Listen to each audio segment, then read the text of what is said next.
Hi everybody, back today with another poem, again by Browning. This time it's the poem An Epistle Containing the Strange Medical Experience of Karshish, the Arab physician.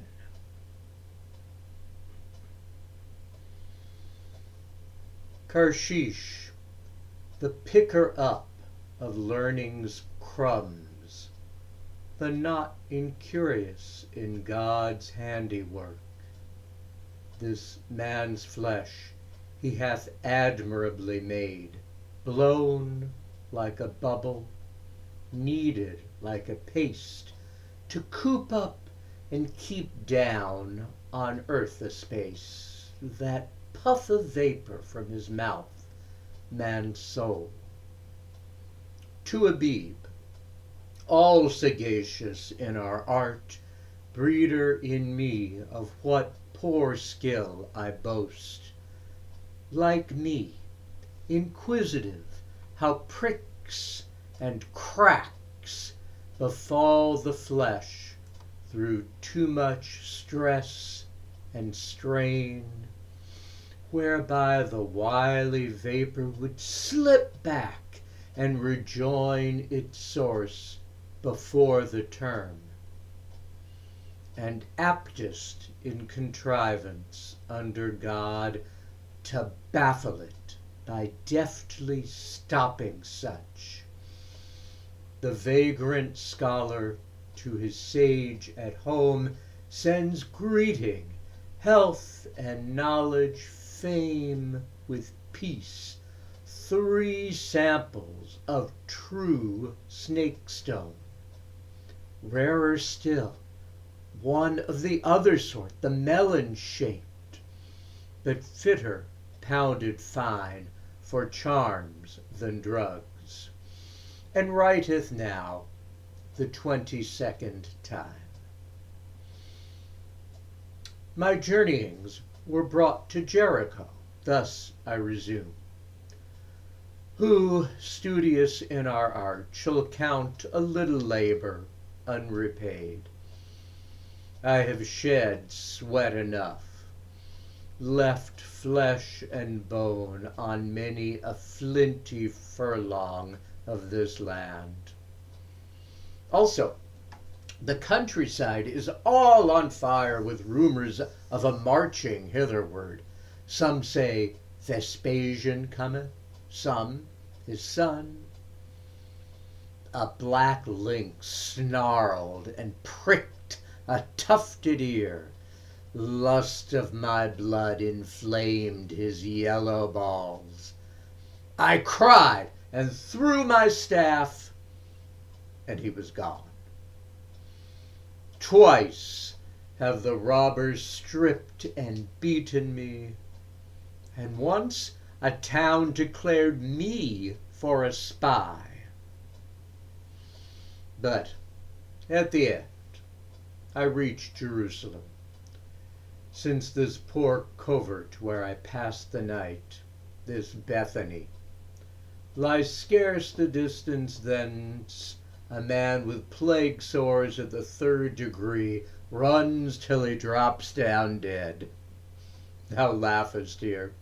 Sooth, it elates me, thus reposed and safe, to void the stuffing of my travel scrip, and share with thee whatever Jewry yields.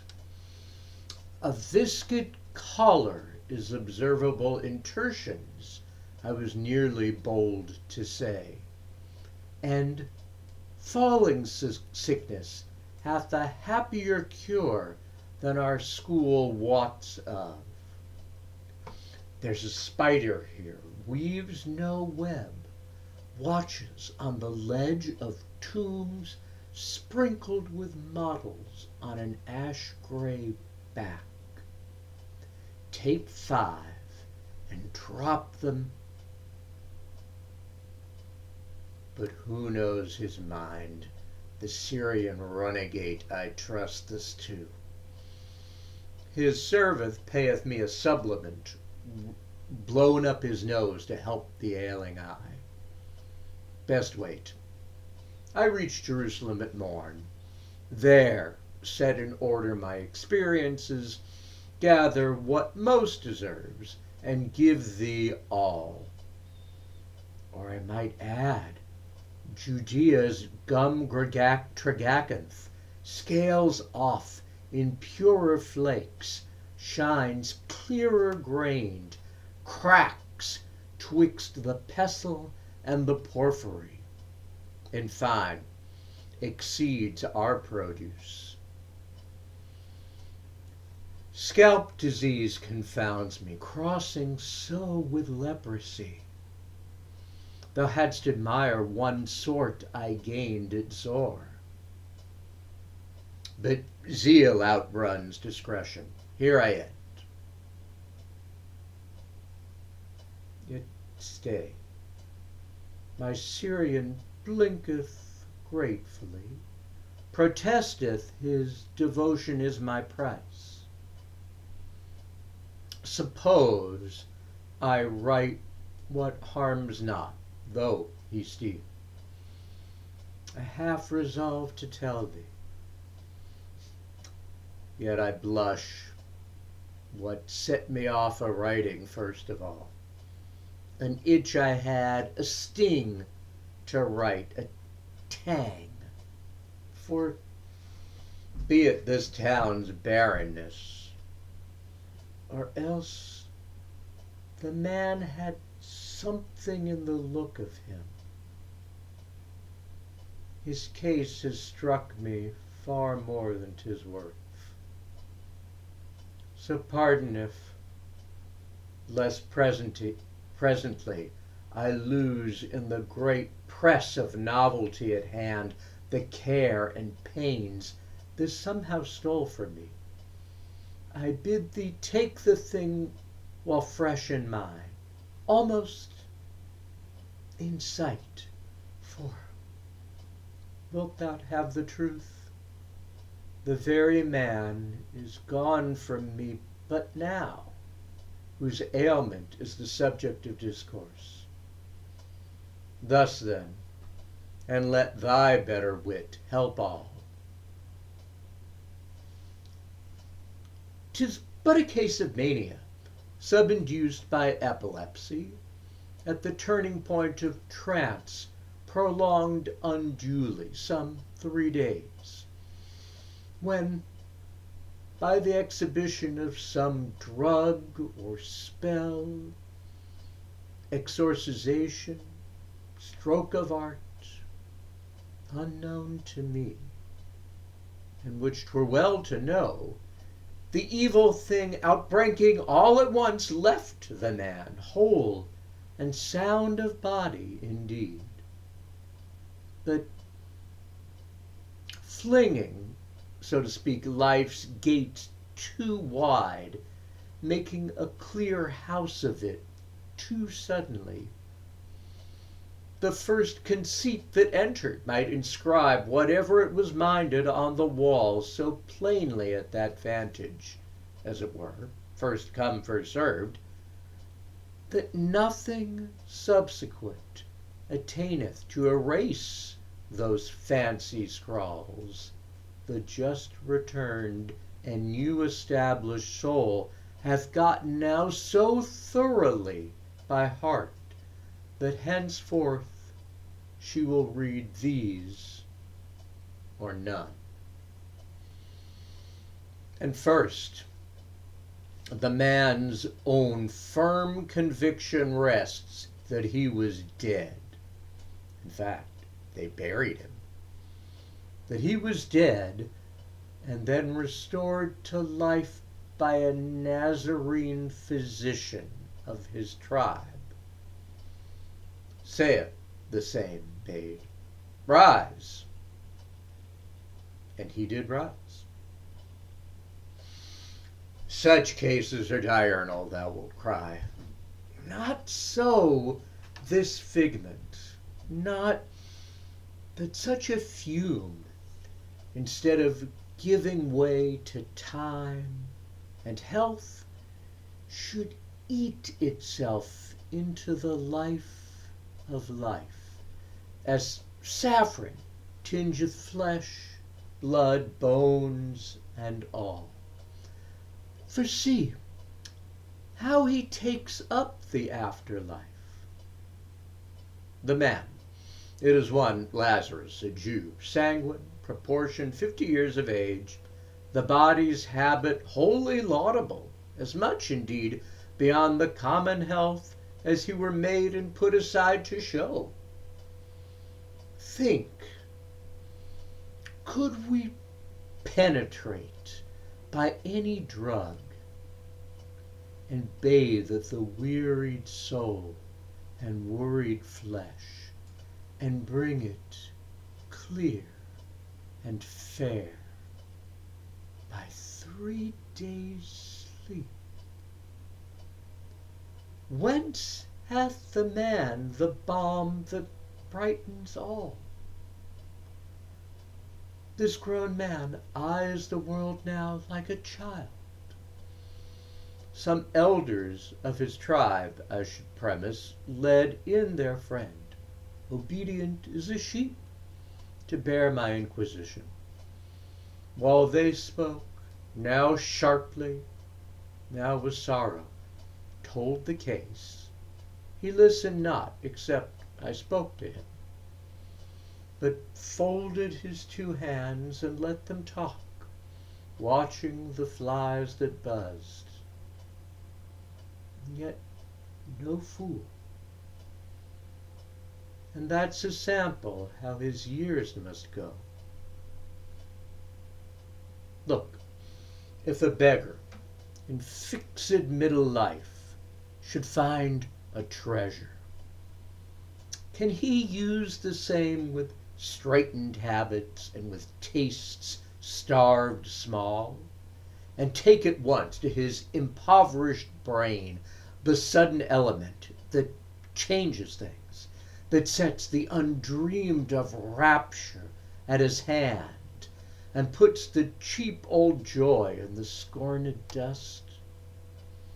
Is he not such an one as moves to mirth, warily parsimonious when no need, wasteful as drunkenness at undue times, all prudent counsel as to what befits the golden mean, is lost on such an one? The man's fantastic will is the man's law. So here, we call the treasure knowledge, say, increased beyond the fleshly faculty, heaven open to a soul while yet on earth, earth forced on a soul's use while seeing heaven. The man is witless of the size, the sum, the value in proportion of all things, whether it be little or be much. Discourse to him of prodigious armaments assembled to besiege his city now, and of the passing of a mule with gourds. 'Tis one. Then take it on the other side. Speak of some trifling fact. He will gaze, rapt with stupor at its very littleness, far as I can see, as if in that, indeed, he caught prodigious import, whole results, and so will turn to us, the bystanders, in ever the same stupor. Note this point, that we too see not with his opened eyes. Wonder and doubt come wrongly into play, preposterously, at cross purposes. Should his child sicken unto death, why, look for scarce abatement of his cheerfulness, or pretermission of the daily craft. Well, a word, gesture, glance from that same child at play or in the school or laid asleep will startle him to an agony of fear, exasperation just as like. Demand the reason why. 'Tis but a word. Object, a gesture. Who regards thee as our Lord, who lived there in the pyramid alone, looked at us, dost thou mind, when, being young, we would both unadvisedly recite some charms beginning from that book of his, able to bid the sun throb wide and burst all into stars, as sons grown old are wont. Thou and the child have each a veil alike thrown o'er your heads, from under which ye both stretch your blind hands and trifle with a match over a mine of Greek fire. Did you know? He holds on firmly to some thread of life. It is the life to lead, perforcedly, which runs across some vast, distracting orb of glory on either side that meager thread, which, conscious of, he must not enter yet. The spiritual life around the earthly life. The law of that is known to him as this. His heart and brain move there. His feet stay here. So is the man perplexed with impulses sudden to start off crosswise, not straight on, proclaiming what is right and wrong across, and not along this black thread through the blaze. It should be balked by here. It cannot be. And oft the man's soul springs into his face as if he saw again and heard again the sage that bade him rise. And he did rise. Something, a word, a tick of the blood within admonishes. Then back he sinks at once to ashes, who was very fire before, in sedulous recurrence to his trade, whereby he earneth him the daily bread, and studiously the humbler for that pride, professedly the faultier, that he knows God's secret while he holds the thread of life. Indeed, the especial marking of the man is prone submission to the heavenly will, seeing what it is and why it is, saith, he will wait patient till the last, for that same death which must restore his being to equilibrium, body loosening soul, divorced even now by premature full growth. He will live, nay, as it pleaseth him to live, so long as God please, and just how God please. He even seeketh not to please God more, which meaneth otherwise than as God please. Hence, I perceive not that he affects to preach the doctrine of his sect, whatever it be, make proselytes as madmen thirst to do. how can he give his neighbor the real ground, his own conviction? Ardent as he is, call his great truth a lie, while still the old, be it as God please, reassureth him. I probed the sore, as thy disciple should. How, beast, said I, this stolid carelessness sufficeth thee, when Rome is on her march to stamp out, like a little spark, thy town, thy tribe, thy crazy tale, and thee at once. He merely looked with his large eyes on me. The man is apathetic, you deduce. Contrariwise, he loves both young and old, able and weak, affects the very brutes and birds, how say I, flowers of the field, as a wise workman recognizes tools in a master's workshop, loving what they make. Thus is the man harmless as a lamb, only impatient. Let him do his best at ignorance, and carelessness, and sin, and indignation which is promptly curbed. As when, in certain travels, I have feigned to be an ignoramus in our art, according to some preconceived design, and happened to hear the land's practitioners, steeped in conceit sublimed by ignorance, prattle fantastically on disease, its cause and cure, and I must hold my peace.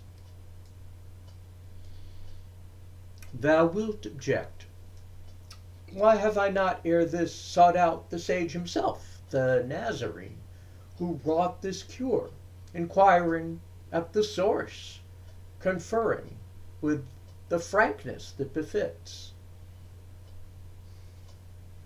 Alas, it grieveth me, the learned leech perished in a tumult many years ago, accused our learning's fate of wizardry, rebellion to the setting up a rule and creed prodigious, as described to me.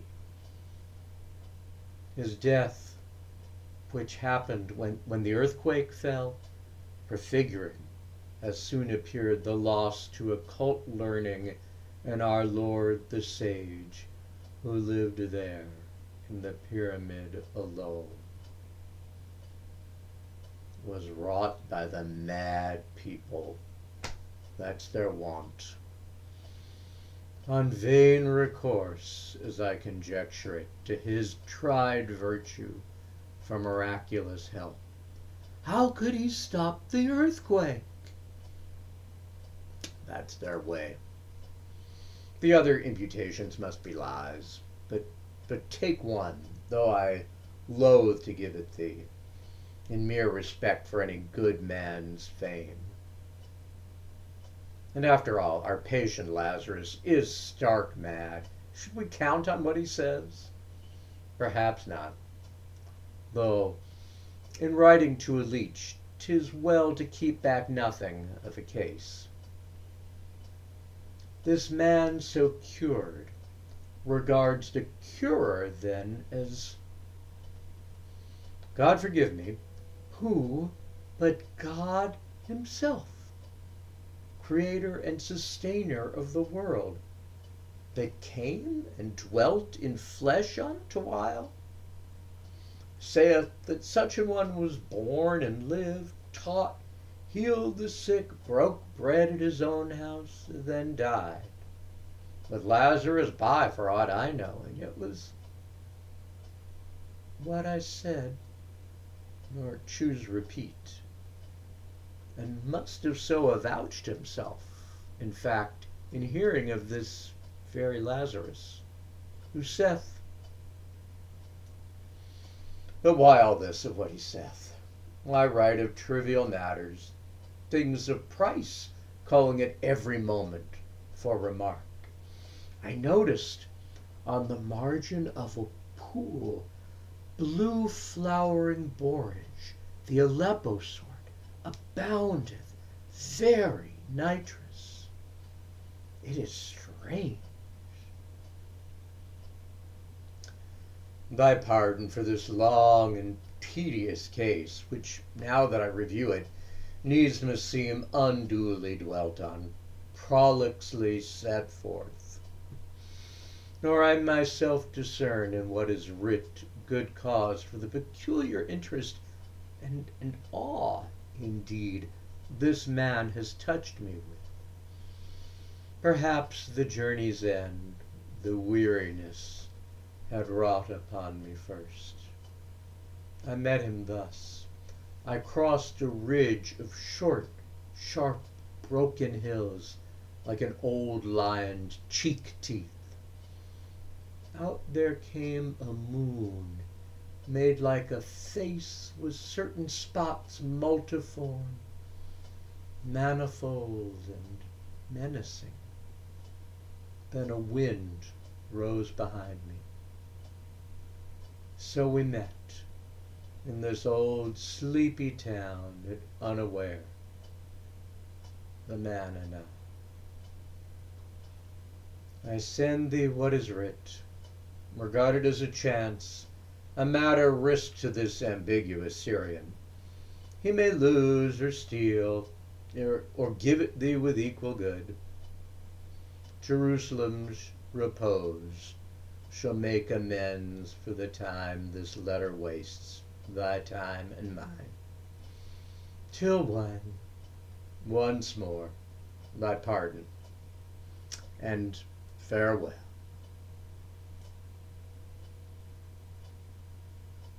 The fairy god, think of thee. Dost thou think?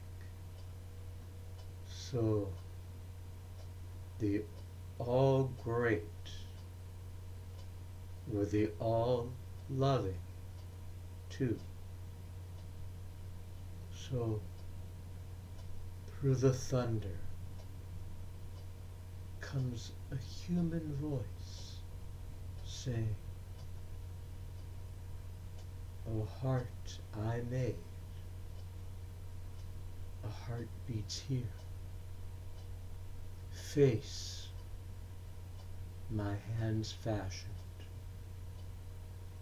See it in myself.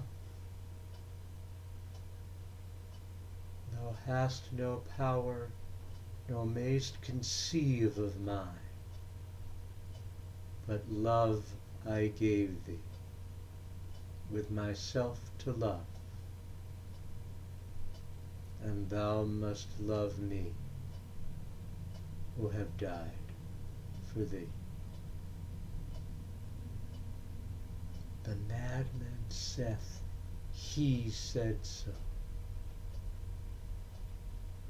It is strange.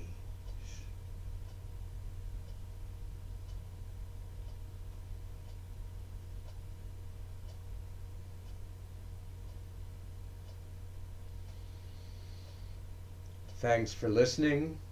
As always, I appreciate comments. Please feel free to share and to like and to suggest any other poems that you'd be interested in having me read. Thanks so much. Have a wonderful day.